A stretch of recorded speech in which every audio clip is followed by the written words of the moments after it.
Howdy folks, how's it going? Thank you for joining me. I'm just about to do a taste testing on the Chapple cider, the cherry apple cider that was done back early in December.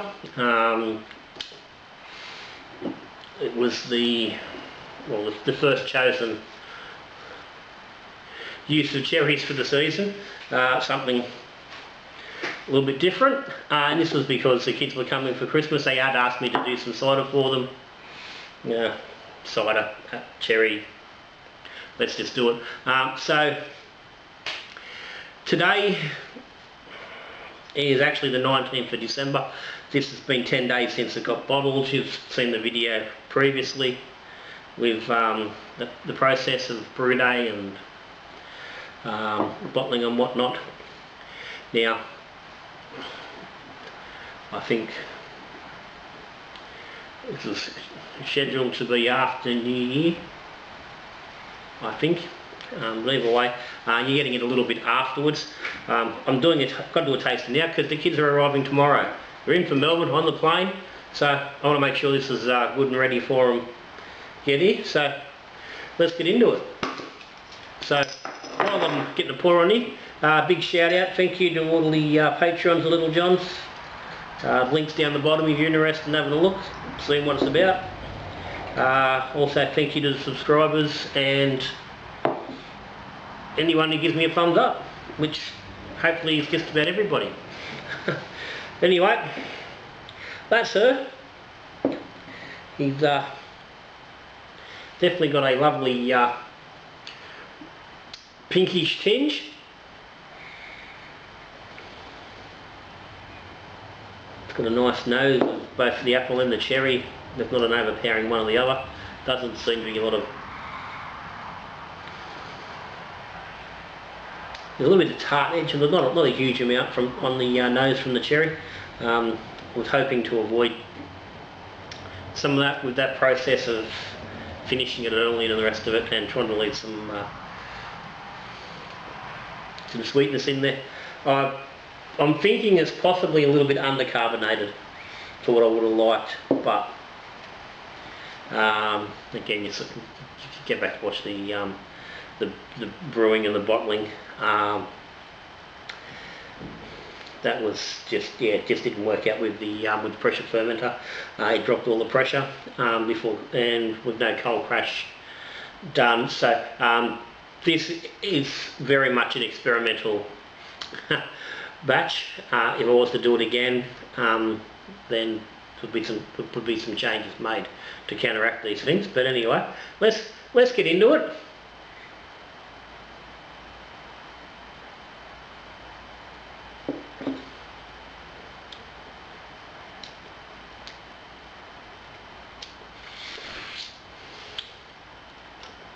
Okay, there's a good whack of cherry and apple in there.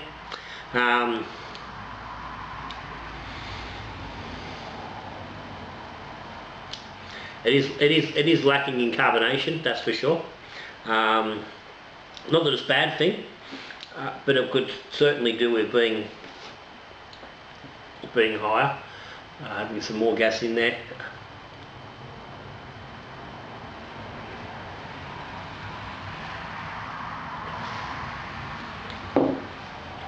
Because yeah, it's not got any real life in it. You can tell there's a little bit of gas, but there's only just enough to sort of give you a little bit of feel. There's no lift in there, which is a shame. Would have liked some in there. It's not quite still, but it's not really a long way off. I thought I might have got a little bit more in there from the forcing that I did, but anyway, that's how it is. Taste wise, I'm fairly happy with it. One thing I think is letting it down is that I've used the stevia in this. I'm trying to keep some sweetness in, and I think the reality is it may have been a better option just to have left it out altogether and just tried to get that batch stopped like I did with that slightly higher gravity. I said it's finished at 1006 is where I've bottled it, and I think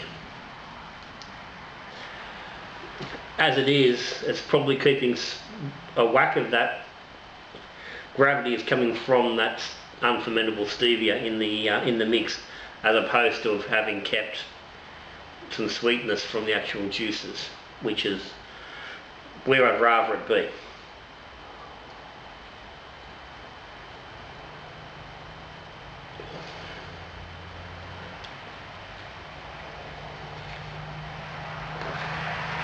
It's not coming across with a heavy fake sweetness. The sweetness isn't really describable, which is and if you've drunk ciders or made ciders and you've used sweetness, or other drinks where you've used sweetness, you'll know what I mean by that. You can normally tell that the sweetness is coming from a fake place. I know the lactose is natural and stevia is natural, but there's that noticeable sweetness that you get. You can taste that sweetness, and you can you can put your finger on where it's coming from.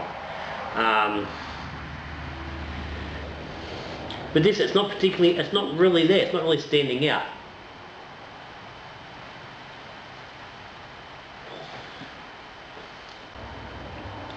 But I think it's doing just enough to take the attention away from the apple sweetness. The cherry, a little bit of a little bit of tart there is from the cherries. So you can definitely taste the cherry, and you're experiencing the cherry in there, which is what I was really trying to achieve. I really wanted that cherry to be noticeable. And it is, but it's not, as I said, it's not coming across as just that tarty, bitey cherry effect that you can get if you strip all the sugars out of it.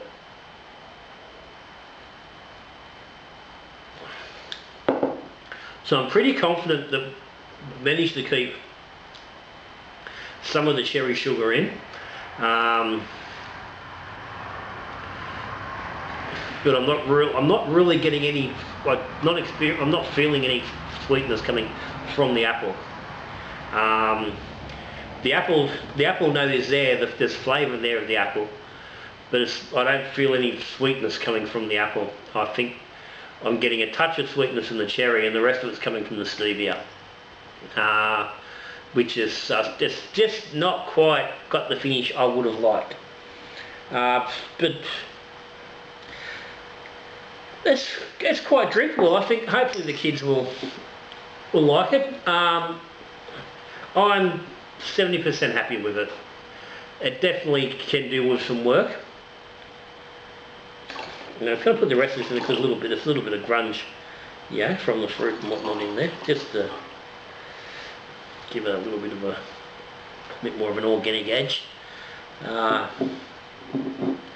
And that was always something. I commented on that when I was doing the bottling.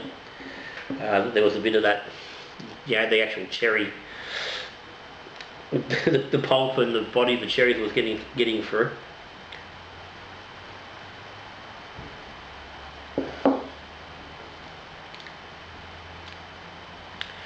But I think it's definitely something that can be worked with, and something that can be made quite tasty. I think the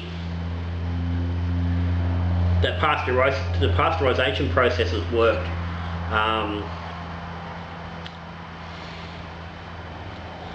On exactly what level it has worked in this fruit, it's hard to say with the stevia. And like I said, as an afterthought, I really probably should have just left the stevia out. But I was concerned about catching this in time, but having now gone through the process and seeing it, I'm pretty confident that going forward, putting in the effort is going to work. You know, certainly taking the ferment from the ambient that it was and putting it into a temperature controlled zone where the speed of the ferment can be controlled a little bit more. I think that will certainly be very helpful in keeping, well, in being able to get in the bottles at a ideal gravity to keep that sweetness in. And I think, like right here, I said I was hoping for like 108, 110, somewhere around there. Got down to the 1006. I think, even as it is with the stevia, I think getting at 118 or 110 would have been helpful to keep a little bit of the natural sweetness in. But I think where it is at the 1006, it's working quite nicely. Because there is a little bit of dryness without being too much. Where I think if you've got 108, 110, it may be a little bit, you know, it may really swing on that sweet side, which is fine if that's what you want. But I don't think it's really where I want my cider. I don't want a little bit of sweetness, but I think that might have been too much. But yes, that's a bit more control on the ferment, so you can actually get off the bottles, or into bottles, off the yeast, into bottles, into pasteurise, and shut it down and lock that sweetness in, without having to use, you know, stevia or lactose or anything like that. Just allowing the actual natural sweetness of the juices themselves to come through.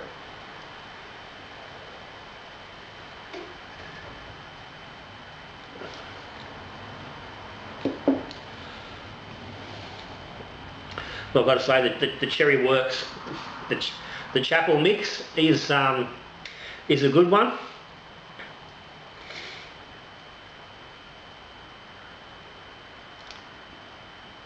And obviously, I think, you know, playing around with levels and stuff, like anything, it would certainly open to playing and tweaking and to get it right.